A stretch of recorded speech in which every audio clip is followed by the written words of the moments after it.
موضوع ہے بچوں کی صحت۔ ماں کے دودھ کا نعم البدل ماں کا دودھ ہی ہو سکتا ہے۔ بچے کو دودھ پلانا خاندانی منصوبہ بندی کا ایک قدرتی طریقہ ہے۔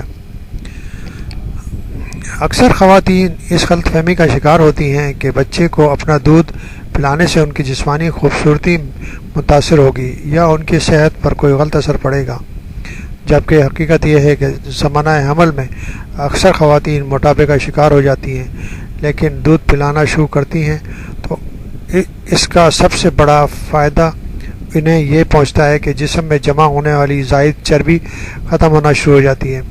ماہرین کا کہنا ہے کہ دودھ پلانے والی ماں ہر روز 1000 کیلوریز زیادہ خرچ کرتی ہے۔ قدرتی طور پر ان دنوں ماں میں 5 کلو گرام چربی یعنی 35,000 کیلوریز جمع ہو جاتی ہیں۔ اگر ماں بچے کو دودھ نہ پلائے تو یہ چربی نقصان کا باعث بن سکتی ہے، موٹاپا بڑھا سکتی ہے۔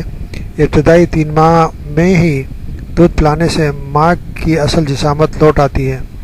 اپنا دودھ پلانے والی خواتین چھاتی اور رحم کے کینسر سے محفوظ رہتی ہیں اور بچے کی ولادت میں درمیانی وقفہ بھی طویل ہو جاتا ہے۔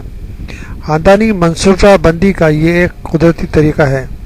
اس دوران میں خواتین پر طاری ہونے والی افسردگی بھی کم ہو جاتی ہے، بلکہ اکثر ماؤں کے لیے بچوں کو دودھ پلانا لطف انگیز، اطمینان بخش اور باعث تسکین عمل بن جاتا ہے۔ دودھ پلانے کے زمانے میں ماں کا جسم آکسیٹوسن ہارمون زیادہ پیدا کرتا ہے، جس کا احساس بڑا فرحت انگیز اور سکون بخش ہوتا ہے۔ پرولیکٹین ہارمون جو دودھ کی افزائش کرتا ہے، ماں میں مادرانہ جذبات پیدا کرتا ہے۔ ماں بار بار اپنے بچے کو چھاتی سے لپٹاتی ہے اور چمکارتی پھچکارتی ہے، خواہ وہ دودھ پلانے کے لیے ہو یا سکون دینے کے لیے۔ یہی رشتہ آگے چل کر ماں اور بچے کے درمیان ایک مضبوط رشتے کی بنیاد بنتا ہے۔ یہ بچے بڑے ہو کر بھی ماں سے محبت کا رشتہ استوار رکھتے ہیں، جبکہ ڈبے کا یا کھلا دودھ پینے والے بچوں میں یہ فطری لگاؤ کم نظر آتا ہے۔ دودھ پلانے کے دوران میں ماں میں جو ہارمونل تبدیلیاں ہوتی ہیں ان کا ماں پر بہت مثبت اثر پڑتا ہے۔ ماں کی شخصیت میں مہربانی اور محبت پیدا ہوتی ہے۔ یہ محبت آمیز رویہ شوہر، بڑے بچوں، دیگر متعلقین، سہیلیوں اور شناشاؤں بلکہ اجنبیوں تک کے لیے بھی ہوتا ہے۔ اپنا دودھ پلانا نسوانی شعار ہے۔ دودھ پلانے والی خواتین میں نسوانیت زیادہ ہوتی ہے۔ عموماً یہ خواتین شوہروں پر زیادہ مائل بکرم ہوتی ہیں۔ ماہرین نے بچوں کے دودھ میں پائیوکولونک ایسڈ نامی ایک ایسی شے دریافت کی ہے جو بچے میں جست کو جذب کرنے کی قوت بڑھا دیتی ہے۔ یہ انسانی صحت کے لیے انتہائی اہم ہے۔ ماں کے خون میں معدنیات ماں کے چھاتیوں میں آ کر ایک درست ترکیب کی شکل میں اختیار کرتے ہیں، پھر وہ دودھ کے ذریعے بچے کے جسم تک پہنچتے ہیں۔ دودھ کثیر لحمیاتی غذا ہے۔ گائے کے دودھ میں انسانی دودھ کی نسبت 4 گنا زیادہ لحمیات ہوتے ہیں۔ واضح ہے کہ دودھ میں کیسین، البومن اور گلوبن نامی لحمیات پروٹین ہوتے ہیں۔ گائے کے دودھ میں کیسین انسانی دودھ کی بنسبت 6 گنا زیادہ ہوتا ہے، جس سے بڑی اور گاڑھی پھٹکیاں بنتی ہیں جنہیں ہضم کرنا انسانی بچے کے لیے انتہائی مشکل ہوتا ہے، جبکہ ماں کے دودھ میں بآسانی جذب ہونے والی چھاچ والے لحمیات پروٹین 70% ہوتے ہیں، جو بچے میں زود ہضم اور اس کے جسمانی ساخت کے لیے مثالی اور بآسانی مکمل طور پر استعمال میں آ جاتے ہیں۔ گائے کے دودھ میں فیسنائل الائن زیادہ ہوتے ہیں، جو بچے کے لیے ہضم اور استعمال کرنا آسان نہیں ہوتا اور وہ بچے کے جسم میں جمع ہوتے رہتے ہیں، بعد میں زہریلے اثرات پیدا کرتے ہیں، جبکہ ماں کے دودھ کی لحمیات پروٹین سے بچے کے نازک نظام معدے پر دباؤ نہیں پڑتا۔ اس میں فضلات انتہائی کم ہوتے ہیں۔ یہی وجہ ہے کہ جو بچے حیوانی دودھ پر انحصار کرتے ہیں انہیں ماں کے دودھ استعمال کرنے والے بچوں کے مقابلے میں زیادہ پروٹی آتی ہے۔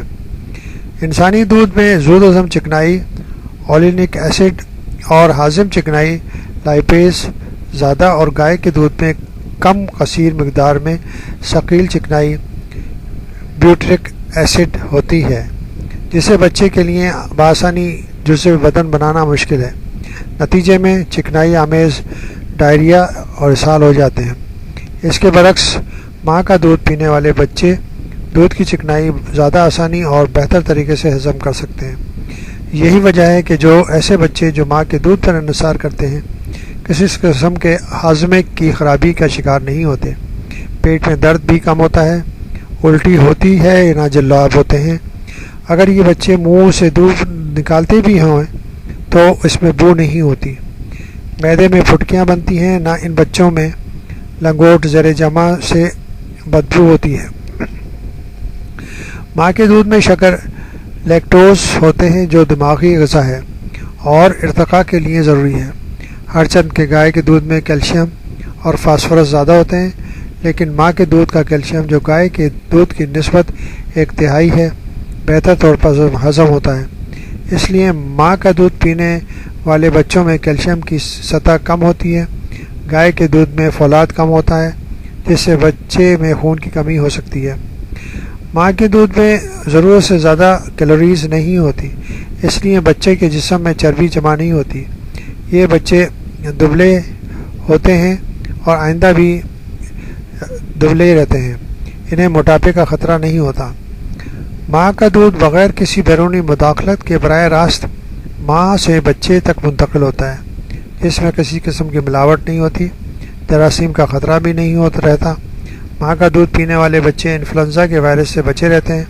انہیں انفلوئنزا، زکام، چھینکیں، خسرہ، کالی کھانسی، جرمن میزلس اور دیگر امراض کم لاحق ہوتے ہیں۔ ماں کے دودھ میں ایسی شے بھی دریافت ہوئی ہے جو انسانی خلیات اور انسانی سیل کو کی نشوونما اور تقسیم میں معاون ثابت ہوتی ہے۔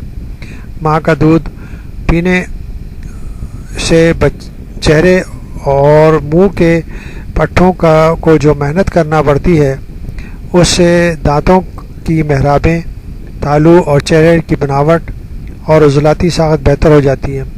بچوں کی آنکھوں کی نشوونما پر اچھا اثر پڑتا ہے۔